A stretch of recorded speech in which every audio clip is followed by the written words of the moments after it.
الحديث عن حكيمي كثر في الآونة الأخيرة بسبب يعني الطلاق مع زوجته التونسية هبة عبوك، والحديث للأسف يعني الوسائل الإعلامية انجرت حول ثروة أشرف حكيمي وماذا ستأخذ هبة وما لن تأخذ من أشرف، وحكاية تركته أو ثروته التي يكتبها باسم والدته. وإن كان هذا الخبر كله انطلق من موقع إيفواري ثم انتشر كالنار في الهشيم بعد أن تداولته الصحافة الإسبانية بكثافة، ثم انتقل للصحافة الأوروبية والصحافة المغربية والعربية، فكثرت الفيديوهات من هنا وهناك. أنا أريد أن أحدثكم عن حكيمي الذي عرفته عن قرب مع المنتخب الوطني. بالتأكيد ليست علاقة شخصية، ولكن أيضا حكيمي الذي استمعت لوالده وهو يتحدث عن بداياته، حكيمي الذي تربطه علاقة وثيقة بعائلة، لن أقول فقط زين الدين زيدان، ولكن عائلة زين الدين زيدان، تحديدا ابن زيدان لوكا أو لوكاس. حكيمي الذي يحبه الجميع بكل ما تحمل الكلمة معنى، وأنا أقول أنه يقال يعني إذا أحبك الله حبب خلقه فيك. فحكيمي محبوب الجماهير، حكيمي الذي لديه قصة مع المنتخب الوطني، لديه قصة مع التألق واللمعان في سماء كرة القدم الأوروبية أو حتى مع المنتخب الوطني لكرة القدم. لديه قصة يعني تستحق أن تروى هذه القصة بكل ما تحمل الكلمة من معنى.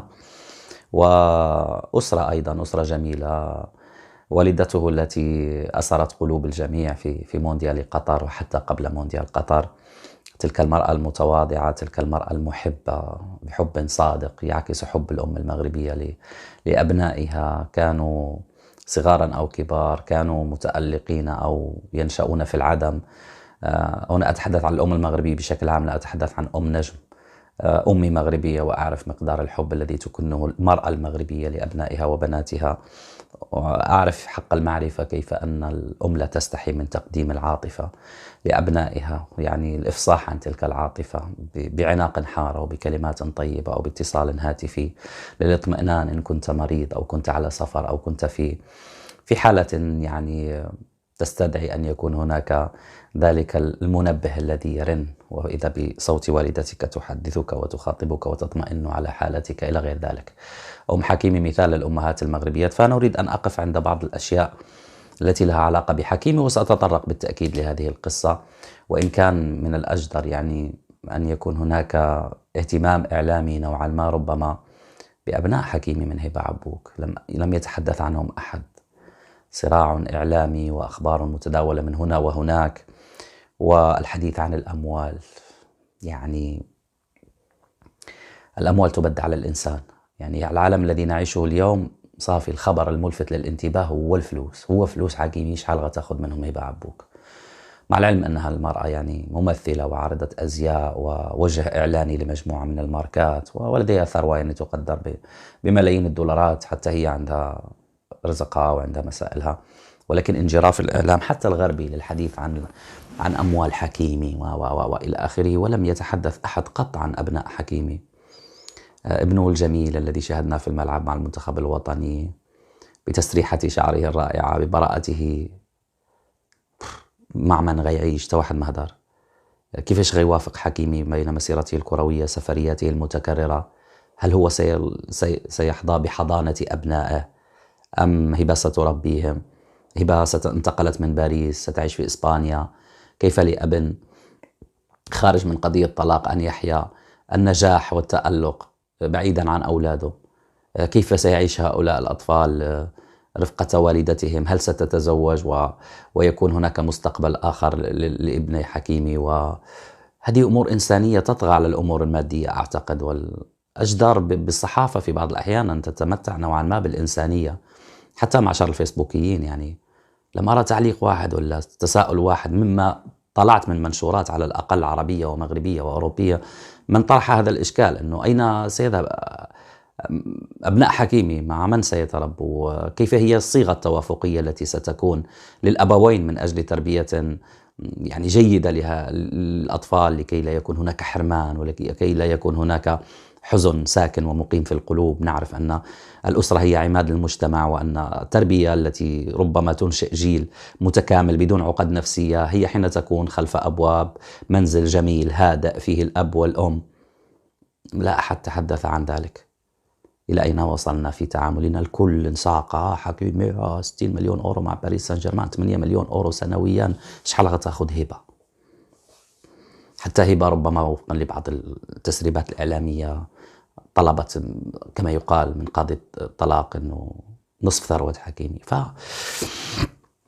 فهكذا حالنا وهذا ما وصلنا إليه. حكيمي لأسرة مهاجرة، والده من منطقة واتزم، المنطقة التي قدمت الشهداء إبان فترة الحماية الفرنسية.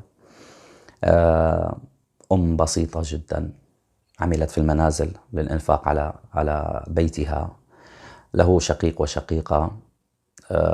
والده كان يعني يبيع في شوارع إسبانيا بعض البضائع والسلع، في مهنة شريفة أكيد، ولكنها مليئة بالتعب والعياء وبكثير من الأمور التي قد يعني كتقيسك في نفسك. تخيلوا معي هذوك الناس اللي كيبسطوا بالشارع وكيبيعوا سلعة عادية على قدر الإمكان. فتطور معه الأمور، صار تاجر إلى غير ذلك. أباه السي حسن. عندي واحد الحديث مع والده عبر منبر اسبريس مع الزميل الأنيق حمزة شتيبي في استوديو المونديال، البرنامج الذي شاركت فيه في تغطية كأس العالم. كان معنا في اتصال هاتفي وحدثنا عن حكيمي، حدثنا عن زيدان وعلاقة زين الدين زيدان بأشرف، وكيف أنه نصح نصائح ذهبية لأشرف حكيمي في مساره الكروي. ولكن تعارف على حكيمي كان إبان فترة المنتخب الوطني في حقبة إيرفي رونار. استدعي للمنتخب الوطني بعد أن لعب للفريق الرديف لريال مدريد، وتحت قيادة زين الدين زيدان، هو الذي كان يدرب الفريق الثاني للريال. ويعني برز نجم هذا اللاعب في سن مبكرة 16 عاما. استدعي للمنتخب الوطني، رحل أول رحلة خارجية كانت صوب الكاب فير، ثم استدعي لمباريات ودية أخرى، وإن أجلسه إيرفي رونار على مقاعد البدلاء. المباراة الأولى التي لعب فيها 23 دقيقة إن كنت أتذكر بشكل جيد. ولكن مع ذلك وجدت في ذلك الطفل، ولن أقول حتى الشاب، الهدوء. وكان قد استدعي يعني يلعب مع فئات السنية للمنتخب الإسباني، وخرج وقال لوالده: لا أريد أن أعود إلى هنا، بمعنى ما عجبوش الأجواء. وكان يعني هذا الظهير الأيمن الساحر كان لديه طموح كبير جدا، ولكن أيضا المغرب في حياته ساكن ومقيم. في الغربة تجدون مغاربة المهجر اليوم بالملايين، ومنهم جمهور كبير أعتز به من إسبانيا وفرنسا وإيطاليا، وأتابع تعليقاتكم، وحتى الولايات المتحدة وكندا وغيرها من الدول، وأعتز وأفتخر بالتواصل معكم، وأعتز وأفتخر في كل فرصة تتاح لي عبر عملي الإعلامي أن أدافع عن أبناء الجالية، عن مغتربين يعني بكل صراحة يتمسكون بتمغربيت. تدخل إلى بيوتهم فتجد حتى الأثاث المغربي لازال في منازلهم، طبقهم ومائدتهم مغربية 100%. افطرت مع مغاربة في فرنسا في رمضان، دخلت بيوت مغاربة في إسبانيا. المغرب ساكنهم وحق الله العلي العظيم. وهذه الوطنية لا تباع ولا تشترى، وأيضا لا تسكن كل القلوب. هناك من يلتهون بمال الغربة وبملذاتها وبمستوى معيشي جيد بعيد عن أوطانهم. لا، بل أكثر من ذلك، إذا استحضر الوطن يستحضرونه بالسب والشتم والذم. ولكن المغاربة مختلفون والله، بقلوبهم، بحبهم، بعشقهم لوطنهم، برحلة الصيف والشتاء إن صح التعبير، حين يأتون كل صيف لصلة الرحم مع أسرهم، ببعث أموالهم ما يدخرون حتى منها استثمار في أوطانهم، ولكن أيضا استثمار شخصي، ولكن استثمار آخر ينعكس على الوطن. أنتم بالفعل يعني نفط المغرب إن صح التعبير. أتحدث اقتصاديا بدون مشاعر، ولكن على المستوى العواطف والمشاعر أنتم كنز حقيقي. حتى الكفاءات المغربية التي تلمع ليس في كرة القدم. أنا مشيت معكم الموضوع آخر، ولكن لابد، لأنه كاين هناك آلاف حكيمي يحضرون في الطب والهندسة، في الفضاء، في العلوم، في جامعات، رؤساء لبلديات، عمداء لمدن، سيدات يتألقن يصلن لمنصب وزارة في حكومة فرنسية أو أخرى هولندية. ما شاء الله، شيء يبعث على الفخر والاعتزاز بمغاربة المهجر، ونعتز بكم ونفتخر بكم ودائما وأبدا. أنتم قيمة مضافة لهذا الوطن الجميل وسفراء فوق العادة. ومن بين السفراء من يشرفون المغرب أشرف حكيمي. صدقوني هذا الفتى بدأ من العدم. والده حين تحدثنا معه أخبرني وقال بأنه يعني ما لا يعرفه الناس، أشرف مشى دار تيست مع أتلتيكو مدريد في البداية، راه كان غير ينضم لأتلتيكو مدريد ماشي الميرينجي، ماشي الريال مدريد. ولكن بعد أيام قليلة من الفحص كان هناك وسيط فاقترح أن يقوم بفحص في أكاديمية ريال مدريد، وذهب وقبل هناك، فاختار أشرف ريال مدريد. كان عاشقا للريال ومحب لنجوم هذا الفريق، ومن بين يعني من يعتبرهم كقدوة زين الدين زيدان أكيد. كان طفلا حين زيدان كان يمتع ويبدع في ريال مدريد، رفقة الظاهرة رونالدو ورفقة لويس فيكو وفرناندو ييرو ومجموعة من الأسماء كاركاسياس وغيرها. فعشقه للريال دفعه للتوقيع في صفوف نادي ريال مدريد. لعب مع الفريق الرديف، وجاء في فترة أنه كان محظوظ فدربه زين الدين زيدان.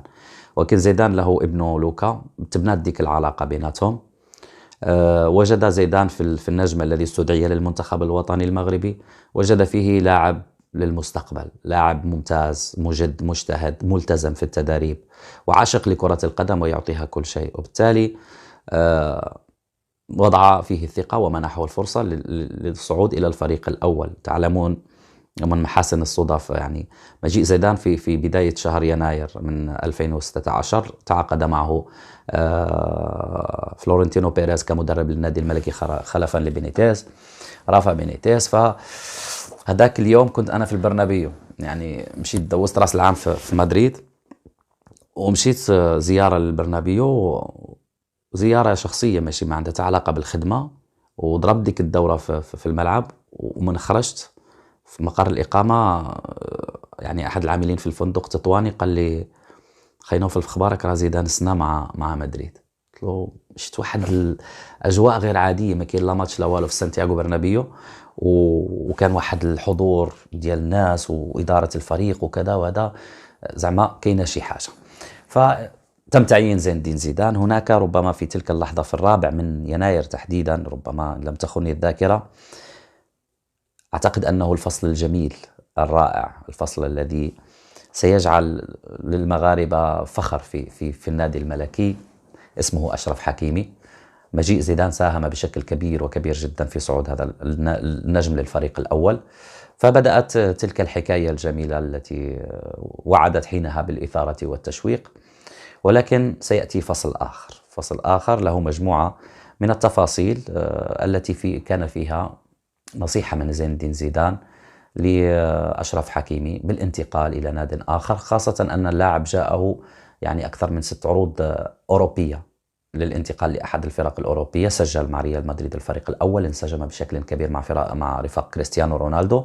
فكانت هناك قصة وكانت هناك نصيحة. السلام عليكم ورحمة الله تعالى وبركاته. فاز ريال مدريد بنتيجة 2-0 على فريق سيلتا فيغو مساء اليوم السبت ضمن الجولة 30 من لا ليغا الإسبانية في معقل الميرينغي سانتياغو برنابيو. وسجل ثنائي ريال مدريد ماركو أسينسيو وإيدير ميليتاو في الدقيقتين 42 و 48. وبهذا الانتصار رفع ريال مدريد رصيد نقاطه إلى 65 نقطة، وفي وصافة الترتيب الليغا بفارق 7 نقاط على المتصدر البلوغرانا نادي برشلونة، بينما تجمد رصيد سيلتا فيغو عند 36 نقطة في المركز 12. وينتظر الميرينغي هدية من الجار أتلتيكو مدريد غدا الأحد بإسقاط برشلونة المتصدر. بدأت المباراة بسيطرة من أصحاب الأرض مع محاولات لاختراق دفاع سيلتا فيغو، لكن دون جدوى من على الأطراف أو التسديدات على حدود منطقة الجزاء. وجاء أول تهديد صريح في الدقيقة 25 بتصويبة من تاني سيبايوس لاعب وسط ريال مدريد مرت بجانب القائم الأيسر للحارس إيفان فيار، وصوب ناتشو كرة مقوسة على حدود المنطقة وجاءت بجانب القائم الأيمن في الدقيقة 27. ونجح أسينسيو في تسجيل هدف التقدم لريال مدريد بالدقيقة 42 إذ تلقى تمريرة بينية من الطرف الأيسر عبر زميله فينيسيوس وصوب أقصى يسار الحارس.